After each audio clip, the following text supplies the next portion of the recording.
Hey guys, what's going on? So it's been a little while since I made a video. I actually just made it to my first duty station not too long ago. And so I have a lot more videos and everything to make. I'm just now trying to get settled in. I'm trying to unbox all these boxes and everything like that. But I had somebody comment on one of my videos this morning, and it made me think, hey, number one, I need to get back into it. Number two, people need this information, and I've been going through a lot, and I need to get this out. So, without further ado, what I'm going to bring to you is the top 5 things that recruits do during their square away time and boot camp. And then I'm going to give you the top 5 things that they should be doing during their square away time. So, of course, number 1 is writing letters.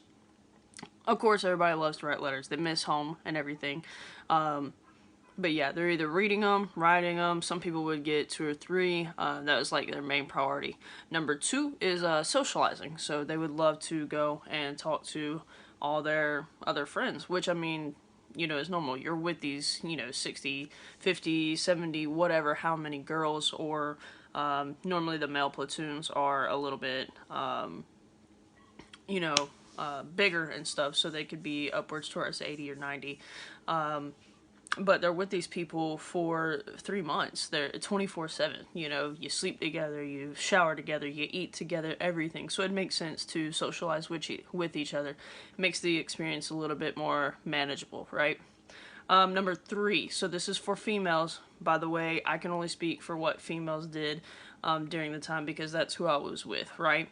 But I have a feeling that most of them kind of go, except for this number 3. So number 3 was washing their hair during their square away time, which is an hour. It's called Senior Drill Instructor Square Away Time. At least it was for my platoon.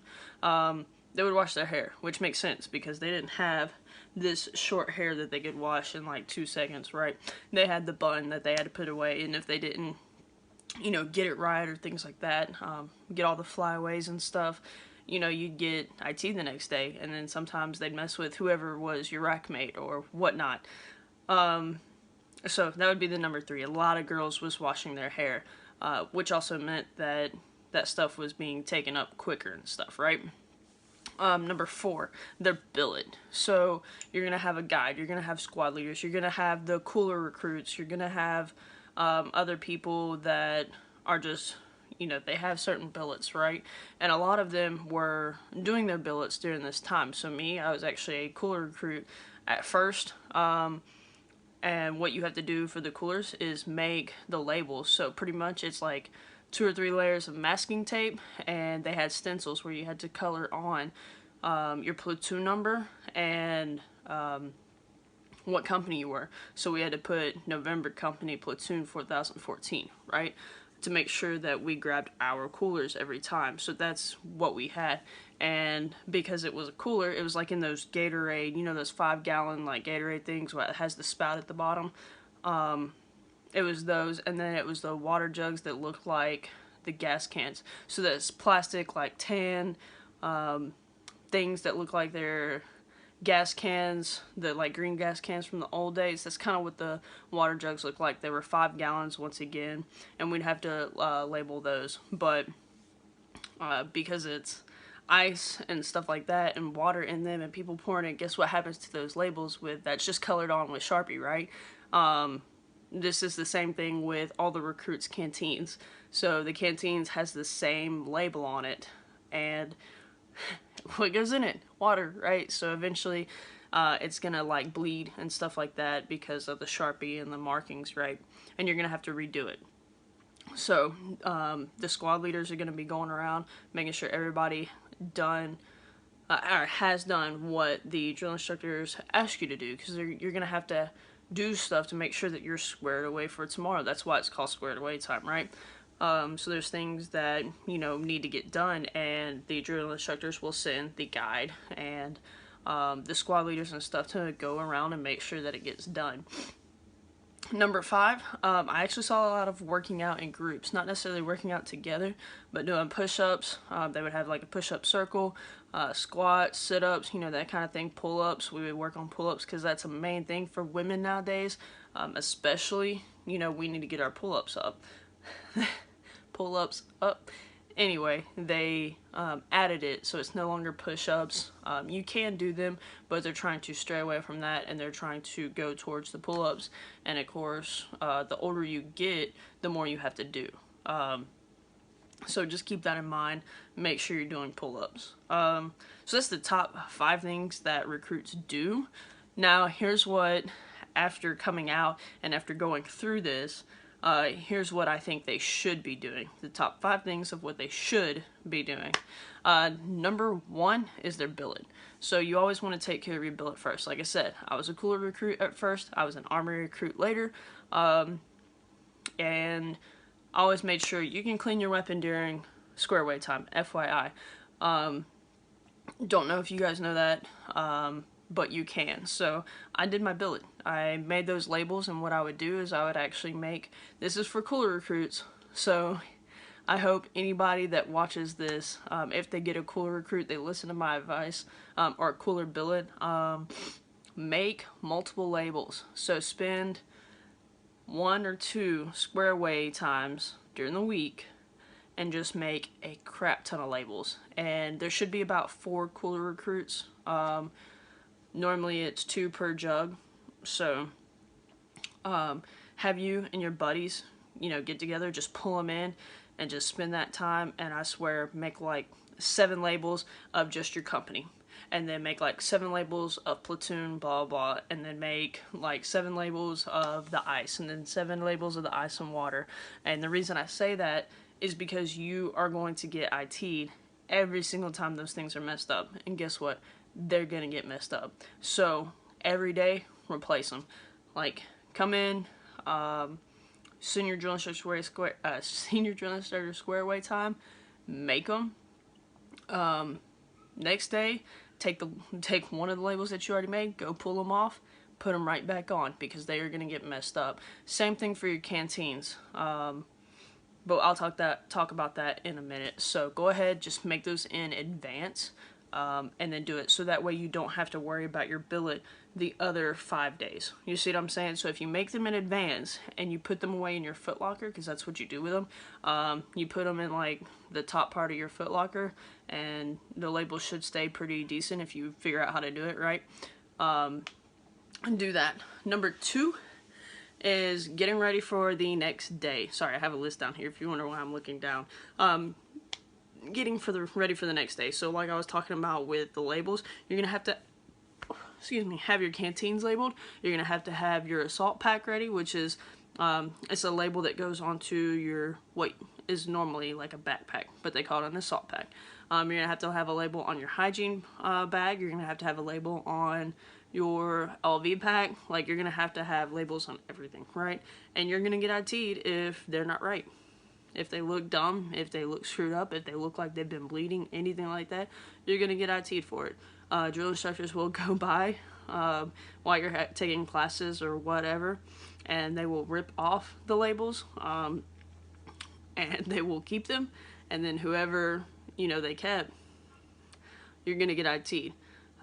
You may wake up with freaking tinny runners or go fasters, whichever one you want to call it, in the morning, and that means that, like, in front of your foot locker, if you wake up with those, you're gonna get IT'd. The drill instructors will go by, or have the people that are on fire watch go by, take them out, and put them in front of your foot locker. Don't try to get out of that either, but yeah, they will do that. You'll get IT'd. So just get ready for the next day. Organize your foot locker. They have a certain way that they want things done, and so it's easier to find. So whenever they tell you to get something online or to go find something, you're not taking forever, and you're actually making their counts, which means if you're making their counts, you're not going to get IT'd. Can't make the count, you're going to get screwed up, right? So making labels, hygiene rolls, that's another thing. People didn't make hygiene rolls in advance, so you're standing there looking stupid when it is shower time, and you're going to be cutting into your shower time because everybody's waiting on you. So your hygiene roll is pretty much your towel rolled up with a set of greens, white socks or brown socks, whichever one, and yeah, your underwear, your whites, so your bra and panties. That's pretty much it. It's just pretty much a roll of what you're going to be getting into as soon as you get out of the shower, right? That's what it is.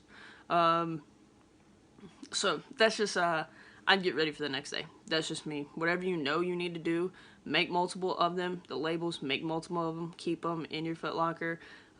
Get that ready. The next thing is for women, definitely wash your hair if you can during square away time. A lot of people are going to be doing it, but you're going to get IT'd, and most likely your buddies are going to get IT'd if your hair is not washed, put back correctly, and you don't have any flyaways.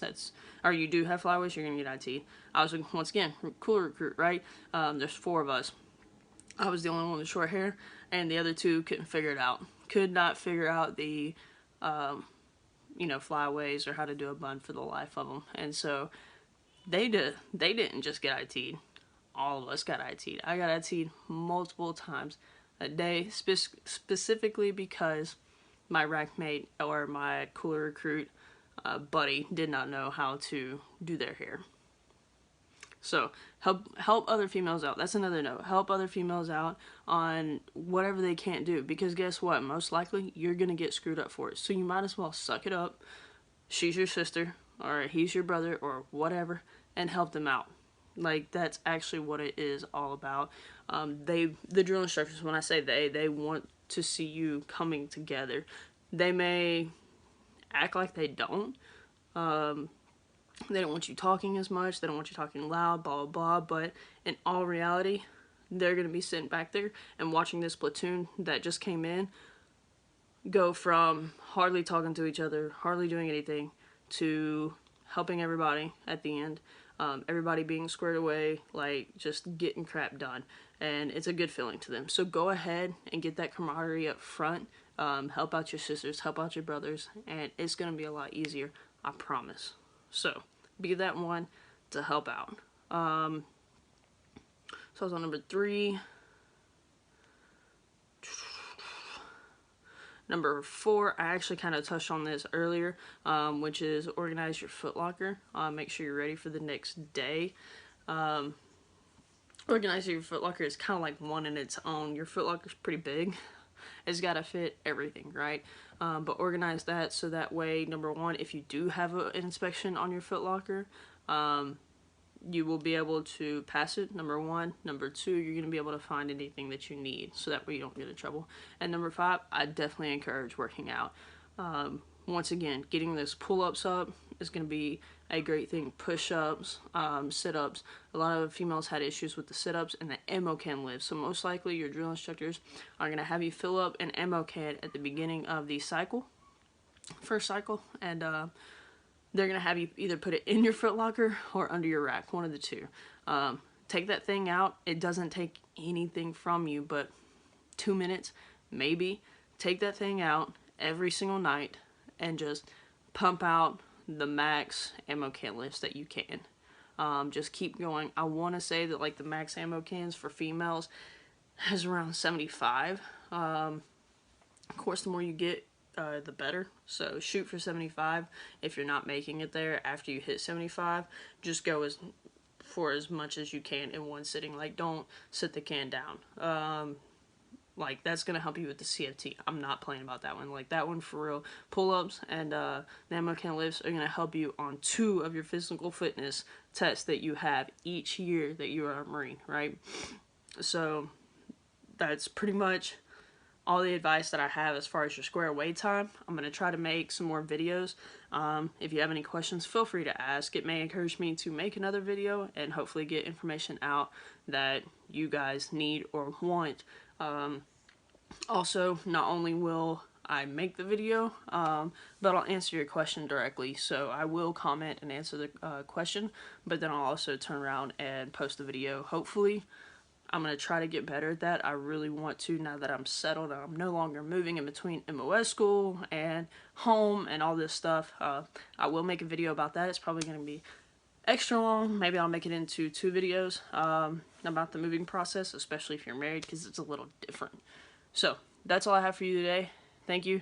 Y'all have a great day. If you have any questions, go ahead, comment, find me, and I will do my best to answer and help out.